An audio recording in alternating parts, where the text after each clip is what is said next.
This is Keith Price's Curtain Call. All right, this is Keith Price, and we are back here on Keith Price's Curtain Call, and have I got a treat for you. Now, again, you all know how much I love me some theater. You just know it. You know it. I ooze the theater. But I've met someone in the course of my experiences now who oozes more theater because not only does he ooze it, he produces it, he makes it happen, he streams it, he's got Tony Awards and Olivier Awards for it. He writes about it. I mean, Jesus Christ, man, what is it that you don't do when it comes to theater, Stewart Lane? Well, I can ooze theater, and I have cream for that, too, so that's all right. I have 6-time Tony Award winner. Is that correct? Yeah. Producer, writer, you're a Broadway historian. You are everything. Mr. Stewart Lane is here with me today, here on the Curtain Call. How you doing, Mr. Stewart Lane? Well, being here, I'm great. This is terrific. Good to see you again. This is so good to see you. Now, the last time Stewart and I saw each other, we were hobnobbing at the unveiling of his caricature, he and his wife, lovely wife, Miss Bonnie, over at Sardi's, which was the last time I saw you. And then you were going to go to vacation after that. You were busy. That's right. There was a special treat. The Actors Fund was honoring Bonnie and myself because I'm on the board there, and they did a special caricature of two of us, which they rarely if ever do at Sardi. So they actually did a duo of us that will be hanging at the Sardi restaurant. It's so amazing. And again, to be encapsulated in that, it's like you yourself, it's kind of funny because you are someone who is really dedicated to preserving the history of theater and the history of Broadway especially. And for you to be kind of now a part of history this way, it's kind of neat, isn't it? Yeah, something I never thought of. You never thought of it? Yeah. Of all of the the many accolades that Stewart Lane has received in his years of career, that goes back as far as like 1984. I did a little chicky check, because I wanted to know exactly which shows you got your Tonys for. And it's so interesting that you were on the La Cage aux Folles production team. That's right. The groundbreaking company. Now, the good thing about doing this kind of podcast is that not only are we going to talk about Stewart Lane's latest venture, which we're going to get to in a minute, but you have to realize that there's a whole history of how you have come to be where you are today. And it started with the love of theater. Is that right? Oh, yes. I'm one of those who fell in love with theater at an early age and then was lost to it.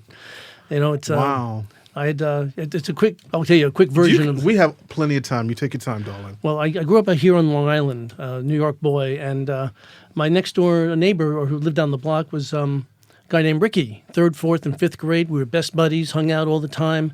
And I used to see his father at home at like 4 o'clock in the afternoon. And I'd say, Ricky, doesn't your father work for a living? He'd say, yeah, my dad's an actor. He works at night. And I'd say, well, that's a great concept because while everyone else is hitting their head against the wall during the day, he's actually working at night when it's fun. Well, tell me more. Well, I'd never heard of his father before. And but Ricky seemed to be really educated in Broadway shows. And we used to play records of West Side Story. And and one day he says, Stu, my dad's in a Broadway show. And I had never seen a Broadway show before. So this was one of those preparing for something special. So I get my jacket on, I borrow my father's tie, we drive into Manhattan, which I still find exciting when you see the skyline over the 59th Street Bridge. And we go to a real theater, not one of those Matchbox movie houses, but a real Broadway house that was 50, 60 years old. And we get a ticket that says not admit one, but it says the name of the show right on the ticket. And they give me a playbill. I've got 2 souvenirs, and the curtain hasn't even gone up yet. I am thrilled. We march us down to the front row, and the curtain goes up on a musical called Little Me, starring Ricky's father, Sid Caesar. Oh, my God. Now, I didn't know who Sid was. It was your show of shows, That's Sid right. Caesar? So God. Sid was like the father of situation comedy. His jokes didn't come out of just one-liners; they came out of character and stuff. So this was a great. Cy Coleman did the music. Dorothy Fields had done the lyrics. Neil Simon had done the book, and the audience. We had a great time. And then we go backstage, and there's Sid holding court. He's got friends, and they're laughing and backslapping and comparing cigars, and he's got a hot plate and a cot and a TV. And I'm going, "This is a home away from home." I said, I want to do this. This is what I want to do with my life. And so that was it. I went all through, junior high and high school. It was the drama club and acting classes and Boston University for college, an acting degree. And I was launched.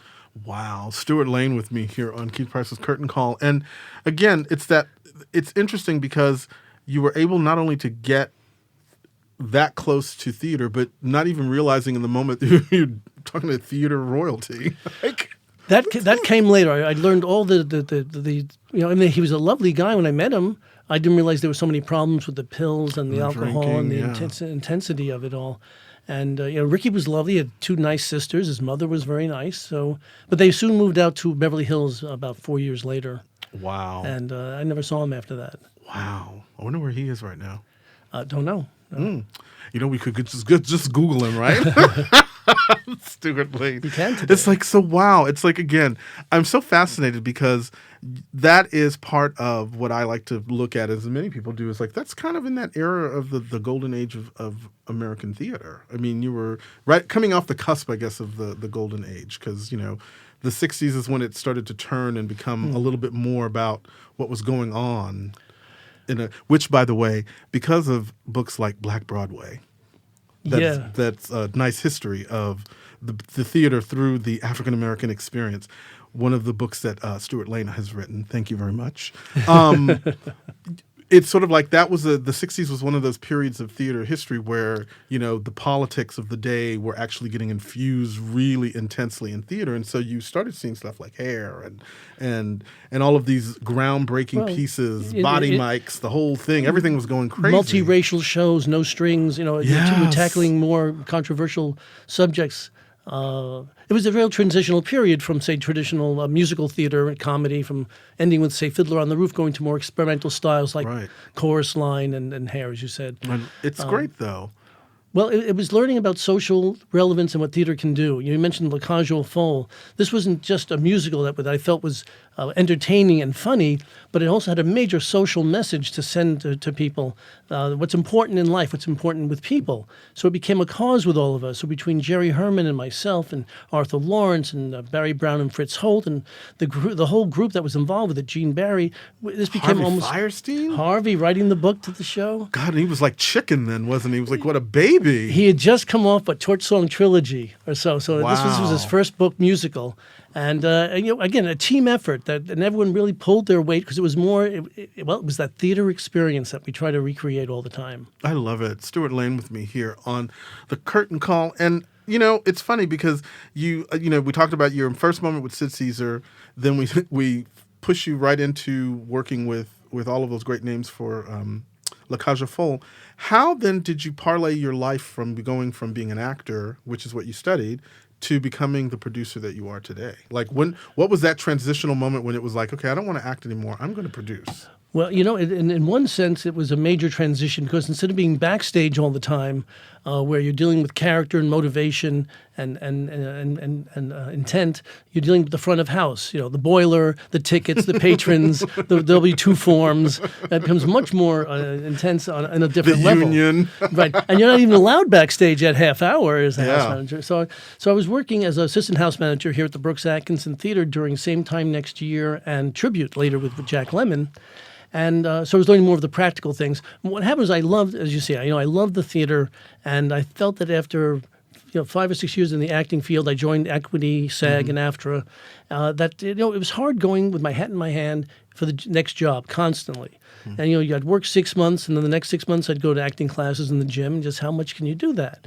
So I wanted at least to have the illusion of some control over my life. And being a producer would give me that possibility. So if it worked, I could take the credit. And if it didn't, I know I tried my best to do it. Wow. To me, it seems like that's such a scary leap because when it goes from the onus being, as an actor, it's like, well, I can only do the script the way that the director tells me to do it. So I didn't write the lines. I don't have any responsibility for this. But when you are the producer, you're responsible for everything else. Well, the first time I started to produce, and this is probably not an unusual story for a lot of people, was in my acting days. I said, I'm tired of waiting around for a job. I'm going to write my own script, put myself in it, and put on a show. And that's what I did. I wrote my first play. And as a result, I had to start being a producer. I didn't know it at the time, but had to be a producer. I had to find a theater. I had to find an advertising campaign. I had to find how to get free press out of it. I had to put together the cast, the director. I had to find box office personnel. It's amazing how many people love the theater and how much they're willing to volunteer their valuable time to do something like paint the set or work the box office. And I was shocked and pleasantly surprised at the support you had in doing something like that. It's like at this point, though, it's like the world of production in terms of how shows are being made and how shows are getting made today. It's a huge change from probably when you started, right? Oh, well, What's changed? what hasn't changed now? I mean, when we first started in the, I guess, in the early 60s, mid 60s, to microphone somebody during a musical was unheard of. How dare you do something like that?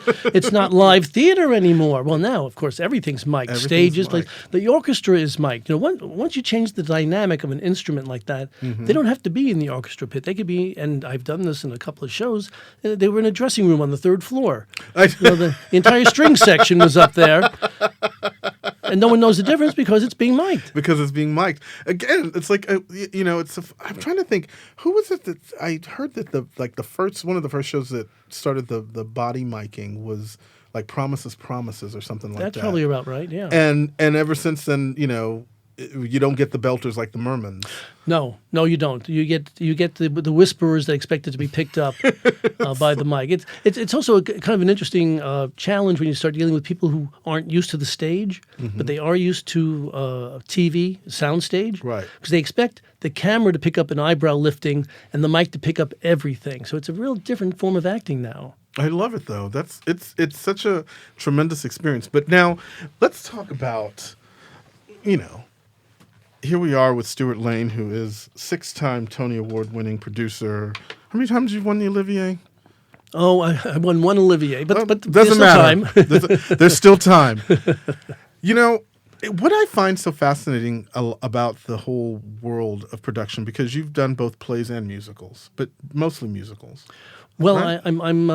I'm happy to say I'm a co-owner and operator of the Palace Theater here in New York City, and the Palace is really a musical house. So most of my education work has been with larger musicals. See, but this is the thing: people don't understand what kind of collaborative effort has to go into making a musical, do they? Like it's more than just, hi, I have this really great song and a series of songs, and I have this really cool guy that's going to sing everything, and it's a lot more into that. Well, that's another reason why the theater is so appealing to me. I love working with other people, and I get to work with such talented people. I mean, they can sing, they can design, they can do. I mean, I can't do that. And so to be able to work with them and start developing something and create that hat. Yeah. There's a hat. And to work together, yes, it's about collaborating. It's about give and taking. It's about changing, bouncing off ideas. It's really exciting. It's so very complex with a musical. Yes, you're right. But now, how excited is it for you? Do you like when the properties come to you, or do you go out and seek properties for yourself that you'd like to see produced? Well, it's a little bit of both. I'm in the process now of developing. It's not unusual for it to take 7 years. Yeah. To go from getting the rights to a project to getting it to Broadway, if you're lucky enough to do that. Mm-hmm. So you try to work on different projects at the same time. So one I'm working on now, it's only been 6 years, so I'm about ready to come to you. That's a moment in time. That's actually a John Denver musical I'm working on. That's right. It was inspired by his music and lyrics. It's an original story, like a Mamma Mia kind of thing. So I'm working on that. We've got On Your Feet running now, out there. That's, again, and working on that. One of those shows. Okay, you don't listen to this because I don't want you to get involved in my shame and anger. But Tony nominating committee, y'all just walk right past On Your Feet. That's, you know what? Just because you have Hamilton and you got a little shuffle along action doesn't mean the diversity stops there. I'm just saying.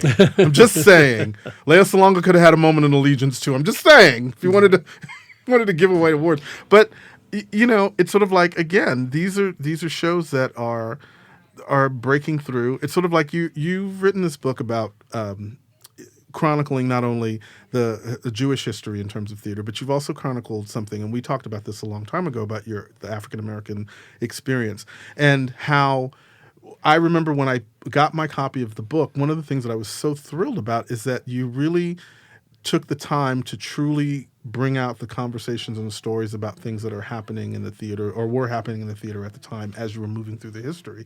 And when you think about just that particular struggle along in just the African American community, and you're sitting here now watching all of these different shows, different types of shows, bringing different kinds of experiences, richly deep, fun experiences, sometimes a little tragic, but at the same time, all of these experiences are being represented and they're making money for the most part. For the most part. As a producer, does that make you feel good? Because you're somebody who loves the theater. So you're not just about the money and making money. You're really about what's being put out there.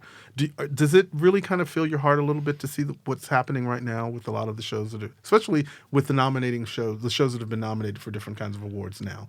It's a different landscape. Well, when you open up this kind of diversity and open-mindedness, the creativity juices flow, and it allows you more opportunities to do things that you might not have thought outside the box before. Right. You know, when I did a revival of The Best Man, and we got James Earl Jones to play the President of the United States. Well, in 1962, you wouldn't have had an African-American president, but he's such a good actor, and he did the role so well. People said that was the important thing to the story, that he delivered it so perfectly. So it didn't matter. And it's that kind of thinking outside the box which allows us to do more things today. Now sometimes there can be a lot of controversy in something like that. They did a show called The Mountaintop area. That's right. Where they had a Caucasian playing Martin Luther King. And the author got really angry. Well, I don't blame her.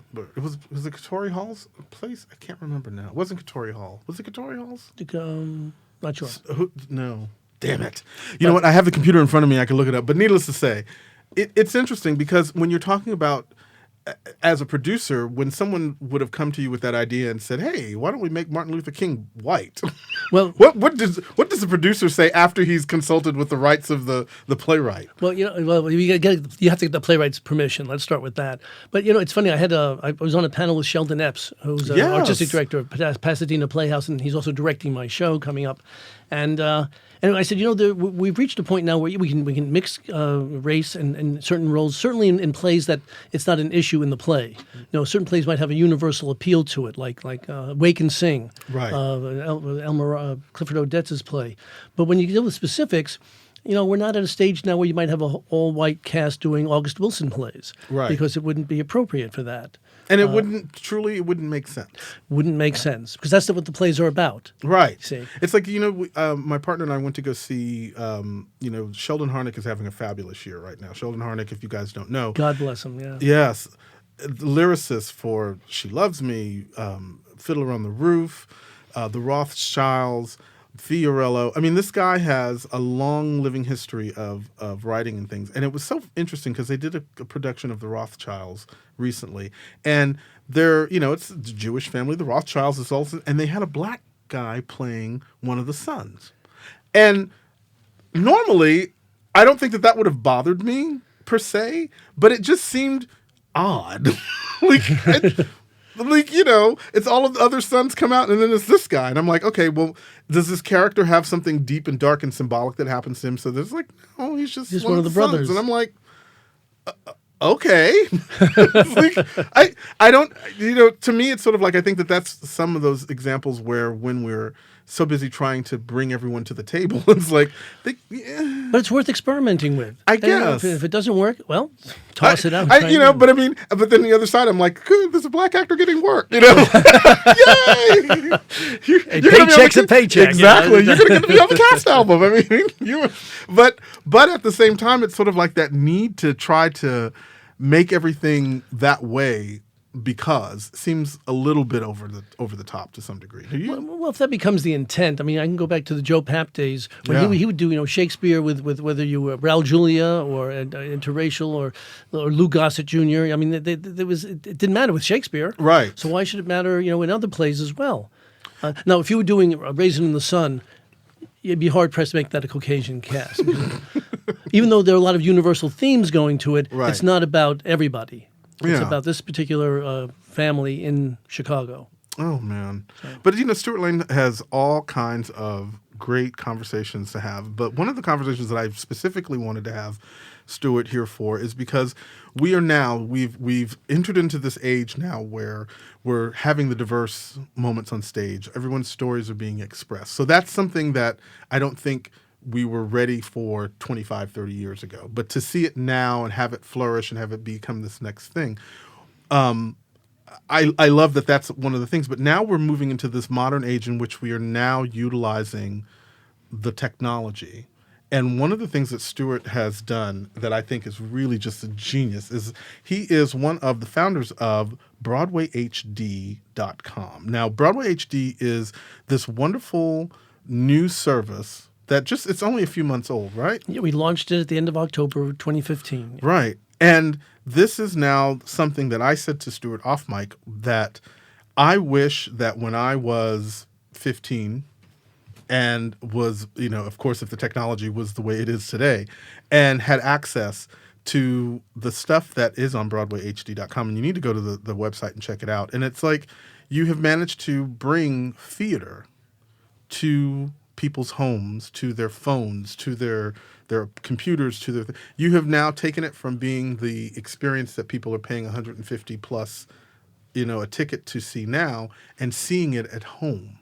Like, when did you decide that this is the time? Because, honestly, it's the time. Well, I can start off by saying that we can never replace the experience of sitting in a live theater watching live performers. Exactly. But as to your point, if you can't make it to New York, if you can't afford the ticket or even the flight to get here, Broadway HD can deliver the next best thing. If you can't get to Broadway, get to Broadway HD. That's our motto. Now, the reason why I thought maybe now was the time is that over the years, and I'm talking decades now, I've seen people attempt this. I've seen different people try it. They tried it when cable came out. They tried to do pay-per-view. That was only one platform. And then they tried to do the DVD market when that was out there. And then they tried to do in cinema for alternative content. And that's kind of at least started to open up new platforms. But when the audiences started to change and the technology started to change, and it changed the whole culture. So now you've got technology teaching people to watch things on their phone, on their iPad, on their laptop, and they're watching TV shows and movies all at home at the comfort, at their control. Then you've got the technology. Cameras are now tiny compared to what they were 7 years ago. So we can set up 7 cameras in a theater and get some great shots of actors doing their job in real time. And that's why this is very special, too. The audiences are coming to learn more about what live theater experience is like. So when you see an actor on stage in real time, he's sweating, he's spitting, he's panting after he does a big dance number. These are actors really giving their all in real time. And I think that's a whole different experience than, say, watching a movie where they come the edit away and everyone is like, no one's sweating and no one's panting hard. And they just did a 20-minute dance routine. I think it's a wonderful, wonderful idea. I think it's interesting because you're also, with the site, you're getting not just Broadway, but you're also getting things out of the West End. You're getting lots of Shakespeare. You're getting a lot of the classical theater. You're giving people a full plate, if you will, of opportunities and choices to experience theater. Well, we've got the greatest pool of talent in New York City here. And what's happened over the years is that instead of, say, being bi-coastal, which was like either it was TV and film in California, or it was live theater and maybe the commercials here in New York. Well, now it's all happening here in New York City. We've got the studios, we have the Steiner Studios and Silver Cup Studios, and they're expanding. We've got the internet, television, film, and theater all happening in the same town, and this is an amazing, amazing time to be here. So, like with this, talking to Stewart Lane, with this particular service now, what you're bringing is what you have available and the things that are on it. How is this going to affect the way theater is made? Because you've now created a new place for theater to, I wouldn't say to end up, but certainly a new platform in which theater is going to get consumed. Yeah. Like, do you have any inroads into how they're going to do that with some of the things that we're seeing now on stage? Or is there going to be a chance to have more current things available at some point? Well, in one sense, there certainly is a new art form because we're bringing in a new director. We're not just plunking cameras down. Right. We have a new director who's directing the cameras on what to focus on stage. So you have a new art form as far as that goes.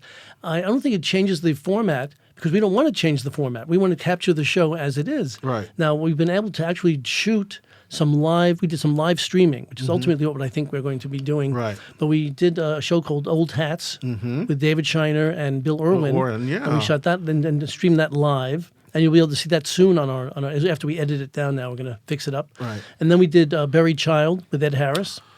And we did that, again, a live stream. And hopefully in the next week or so, we're going to have a special announcement of a live stream of a Broadway show that we're going to be able to do on Broadway HD. So we're very excited about that. Now, meanwhile, we still have a library. We have cats on there now. We've got Billy Elliot we just added, and we have got several with the 25th anniversary at the Royal Albert Hall of Les Mis, Les Mis yeah. and Phantom of the Opera. So we got a lot of things going. So here's the question, though: as time goes on, how is it going to be harder to acquire a lot of the properties of things to make it available, or is that going to be something that, as like with television, when the internet started becoming a big thing and the on-demand was a part of that they had to renegotiate how they did those contracts and things like that? For you as a producer, is that something you have to be concerned about, like with your own properties? Well, I'm always concerned about it because cost is a big issue, especially at the beginning when we're launching a brand new concept. Right. And what we have.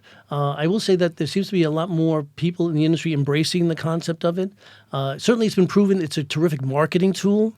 I mean, the low-hanging fruit would be limited run shows. Now, we shot Orlando Bloom doing Romeo and Juliet, but it was a limited run, 16 weeks.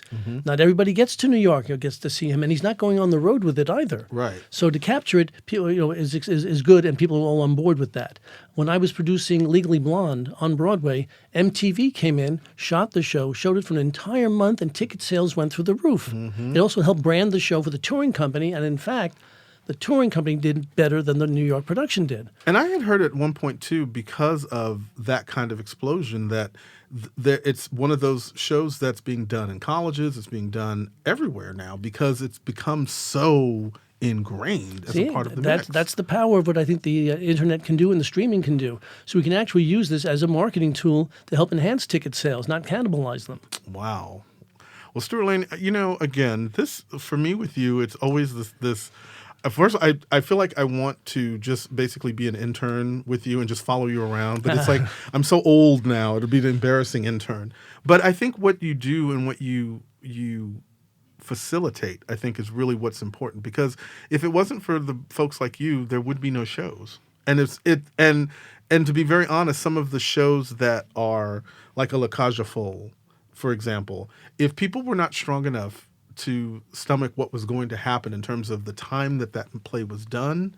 I mean, that was a very, very precarious time for it to not only be done, but at the same time to be successful. People told me I was crazy. They said, "What are you doing? It's a gay musical." I said, "It's more than just a gay musical." I said, "It's about humanity. It's about love. It's about sacrificing for your children. And it's got a great score. Yeah. And it's a funny way, it's adding a little sugar to the medicine. It's really good. And it's good for you."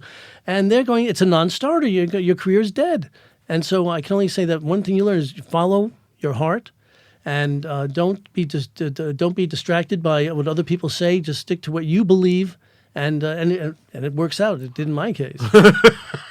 And it began a very long career. Well, it shows theater has changed. And in the book Black Broadway, the African American contribution to the American theater, you see how they had enhanced our own culture, how they improved and expanded the American theater, just with the topics and the talent and the people they had to deal with. And the fact of the matter is that, like you said, how your first venture out of producing your own thing, you're starring, producing it, like that seemed to have been, that was the only way that those things were going to be done back at that time for African Americans. Yeah, well, so you've just taken the model. I love that. Yeah. You have that model going on. Man, so BroadwayHD.com, this is one of those opportunities you need to investigate, explore. If you are a theater lover, and you can't come to New York City, or you're living in one of those cities that it's too far to get to a touring company's whatever, because that's also another case as well. I was very lucky in Texas because we had a theater space, the Opera House, that would have shows every now and then we'd always have Houston to go to. So we were lucky enough. Oh, you had the Alley Theater in Houston. The Alley Theater, So it's a great Theater Under the Stars. I mean, we had all of that stuff. So we had access. But for those of you who don't have access, this is one of those places that if you have that desire and love of theater and you would like to just see something, you've made it possible for them. Yeah, we just shot Richard Thomas doing Incident at Vichy. Yes. And you can't see it again. It's gone. It's gone. And God, I wish you guys would it. have done that with A View from the Bridge, too. Oh, yes. Me too. Me too. Now, so for you, when you go to see these, because you're on the list, you see everything.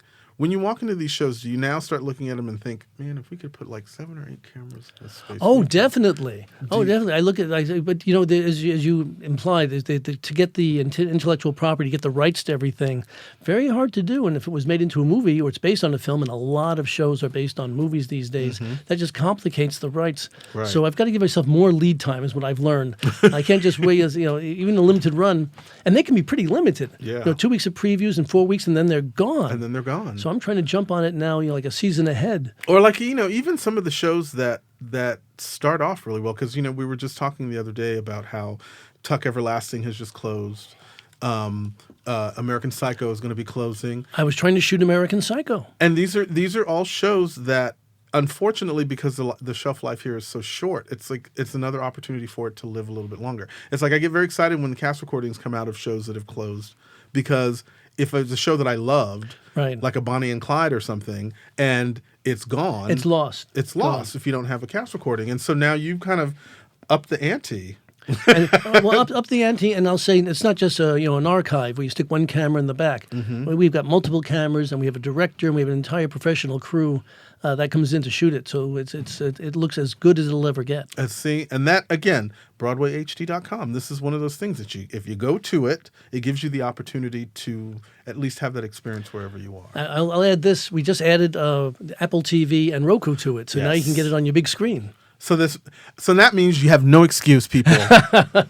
Damn it! You know what I mean? Because you got to hand feed these damn people. I swear to God. This is great. Stewart Lane is out there doing the work, people. He's bringing this stuff to you, and at the same time, it seems like you're fueling your own joy by doing this. Oh, I get a blast with it because theater. I'm not going to say it's a way of expressing who we are as a nation, how far we've come, and really how far we have to go. Yeah. But things are getting better, and I don't want to go into the politics of the time. Yeah. But certainly, as you pointed out, what's happening on Broadway today is revolutionary. Really. In our culture. And it's bluegrass, rap. We've got That's right. opera. You have everything happening on Broadway. So that means that there is nothing hopefully left unturned. It helps lay a foundation for a wider audience, more appeal. More appeal. And you know what I think too is something that someone said to me about like a show like Hamilton, and how what Hamilton had done for her. This was the person that I'd spoken to. She'd said that it just gave people of color, people of any kind of sense of being being seen as less than, to really prove not only you're enough, but in some cases you're even more than. Even more than. And it's a wonderful thing, because there are people that are seeing Hamilton now for the first time that are going to go home and write their first whatever it is that they're going to write. Then you see a show like Shuffle Along, and not only do you get entertainment, but you're getting history. You're getting history. You're getting some real history. I was trying to capture Maurice Hines' show off Broadway. Oh my God! Talking of history, tapping through life. Yes, and I said, "Here's history." Living history. You're not going to be able to see this again. He's like the last of a breed of talented tap dancers and entertainers. And then you see Savion Glover having this wonderful time right now with this show, Shuffle Along, and it's like, what happened to tap? This tap is back. Tap is back. Ballet is back. Who knew ballet could be so wonderful? I was just talking to the guys from American in Paris the other day, and they, I didn't think that was something that would have worked, but it has worked beautifully. Watching Tuck Everlasting, the show that people did not probably get the chance to see, has one of the most beautiful ballets at the end. That thing was the most amazing piece of dance that ever to tell a story, and it was like, 7-8 minutes of just genius. It was a beautiful show, and you're right. The ballet at the end, she goes through the entire life of growing up, getting married, having a baby, losing parents. I mean, it was amazing. It was amazing. It was told. So again, these are things that are not getting captured, that Stewart is going to spearhead to make sure that from now on, people, there's going to be shows that you can see especially when they close. Oh, we are doing the best we can. Dang it, Stewart, man. All right. Well, you know what happens. You spend millions of dollars to do these shows. $15 million is not unusual for a musical. Mm-hmm. The talent and the time that goes into it, the years that go into doing it. And yet they'll come to New York, and after 4 months, have to close up the shop and be lost forever. It's so sad. But, the beautiful part is that at least now when one closes, something else is going to open, and it may have better luck than the one before. Absolutely. So Stewart Lane, thank you so much for taking the time with me. Well, thanks for inviting me. This is the best. And now, if you're listening, this is one of those moments where we're seeing the age of technology changing the way that you're getting to experience and consume theater. And so, all of you people with your iPads and your laptops and your phones that do all kinds of tricks, it's like now you have no excuse. And there you go. Don't tell me it's because $150 a ticket. Yeah, you're still not going to get Hamilton. And that's another thing. We've made it. Not only can you actually have access to Broadway now, but you can do it at an affordable price. Yes. We've got like $7.99 per transaction, or you can get it monthly for $14.99, or an annual subscription for like $169. Which is like basically the price of a Broadway ticket. So for the price of one Broadway ticket for the year, you can see dozens. Wow. Look at that. Okay, that's handy. That's good information, people, if you're a theater lover. So, gosh, man. Again, go to BroadwayHD.com to find out more about Broadway HD. And, of course, Stewart, I had your website up because I just love your website. I love your music. Mr. Producer, Mr. Fabulous. Again, thank you for doing this. This is, I always forget that I'm very fortunate to be able to be in the position that I am, where I get to sit and talk to you and kibitz with you about what you do. But then when I step back and realize what it is that you do, it's like, wow. I've been fortunate to deal with some good people and continue to. So I'm supposed to tell you before I leave from Irene Gandy to give you a big hello and a big hug. Oh, Irene, we love Miss Irene. Mm-hmm. So again, BroadwayHD.com. Find out what's going on, because again, if you're a theater lover, this is the only way you're going to get access. And so if you're listening to this podcast and you're in your cars or in wherever it is that you are, in God knows where, that's not New York City, now you have an opportunity to enjoy theater like the rest of us. There you go. Yes. I love it. So thank you, Stewart. And when we come back at some point in time, I have no idea what we're going to be doing, but we're going to have a lot of fun doing it. So keep tuning in. This is Keith Price's Curtain Call.